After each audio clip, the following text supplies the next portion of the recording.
अश्विन और रणविजय दोनों को ही समझ में नहीं आ रहा था कि अब आगे क्या किया जाए। वहां पानी का स्तर हर घंटे तेजी से बढ़ता जा रहा था और यहां उन्हें अपनी नाव ठीक करने के लिए मजबूत लकड़ियां नहीं मिल पा रही थीं। हर तरफ से आई मुसीबत को देख अश्विन का दिल चूर चूर होने लगा था। रणविजय को अश्विन का इतना दुखी होना रास नहीं आ पा रहा था। ऐसा लग रहा था कि अश्विन किसी गंभीर स्थिति से गुजर रहा है जिसका रणविजय को भी कोई अता पता नहीं था। अश्विन, अश्विन, तू मेरी बात का जवाब क्यों नहीं दे रहा है? अश्विन, अरे यहां आके ऐसे क्यों बैठ के आए तेरे में? चल मेरे साथ चलकर नाव ठीक करते हैं, मेरी मदद कर। अगर हमने ऐसे ही हार मान ली तो न जाने हम यहां से कभी सही सलामत निकल पाएंगे भी या नहीं।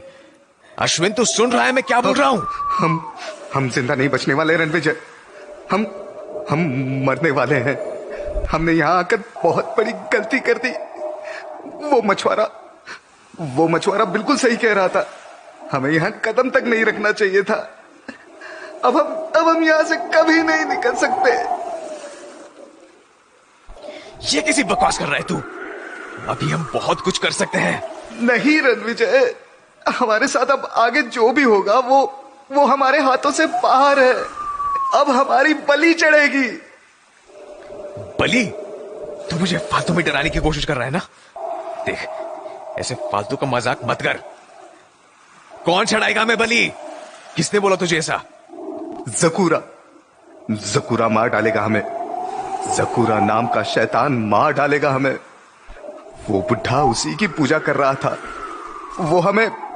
कौन जकूरा? ये कैसी बातें कर रहा है तू? कहां से सुना तूने ये नाम? किसी और से तो बात नहीं की तूने। और ये तूने हालत क्या बना रखी है? बिखरे हुए बाल और इधर से अपनी आंखें दिखा। ये इतनी लाल कैसी है? ध्यान से सुन। आज से बहुत साल पहले यहां पर किसी जकूरा नाम के राजा का शासन था। वो दिन रात एक बंद कमरे में न जाने किन किन भगवानों की पूजा किया करता था। अपनी पूरी जवानी उसने ऐसे ही काट दी। और तो और लोग कहा करते थे कि उसने न जाने कितने जानवरों की बलि चढ़ा दी थी अपनी पूजा पूरी करने के चक्कर में।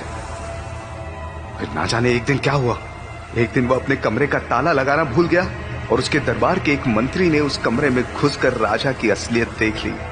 जब उस मंत्री ने पूरे जिले में यह बात फैला दी कि राजा जकूरा किसी भगवान की नहीं बल्कि पाताल लोक में बसने वाले राक्षस की पूजा करता है, तो उसकी प्रजा ने जकूरा की खूब बदनामी की। सभी ने उसको महल से घसीटते हुए बाहर निकाला और उसको जोर जोर से पत्थर मारना शुरू कर दिया। उस जकूरा ने इस जंगल के बीचों बीच अपना दम तोड़ दिया और जाते जाते सबको श्राप देकर गया कि यहां रहने वाला हर कोई इंसान ज्यादा वक्त तक जिंदा नहीं बचेगा। सबके सब मर जाओगे।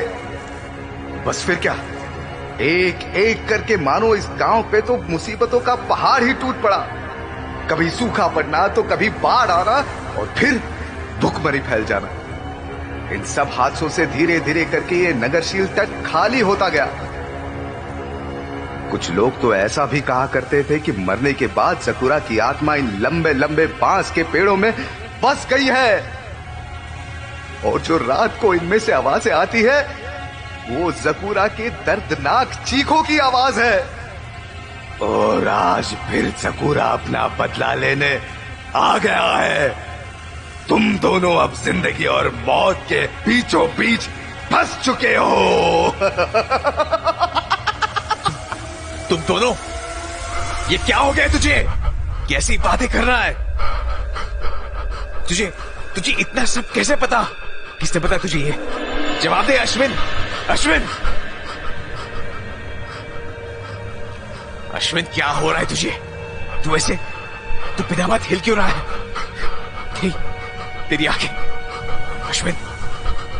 अश्विन, शांत हो जा।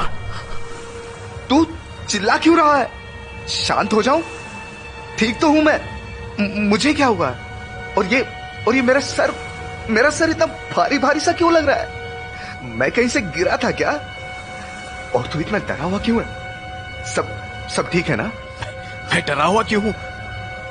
जो तूने अभी जकूरा की बातें मुझे बताई, क्या वो सच थी? जकूरा? कौन जकूरा? मैं किसी जकूरा को नहीं जानता। पर अभी तो तूने इस गांव का पूरा इतिहास बताया था। मैंने तो कुछ नहीं। ये मुझे कुछ याद क्यों नहीं आ रहा? कहीं मैं पागल तो नहीं? मैं इस अकेलेपन में और नहीं रह सकता। मुझे मुझे मुझे बाहर निकाल यहां से, प्लीज। देख, तू शांत हो जा। तुझे कुछ नहीं हुआ है। हम अभी नाव ठीक करते हैं और यहां से जल्द रवाना होते हैं। कुछ ठीक नहीं है यहाँ। तू हथौड़ा उठा, मैं तुझे लकड़ियां पकड़ाता हूं। हाँ, जल्दी कर।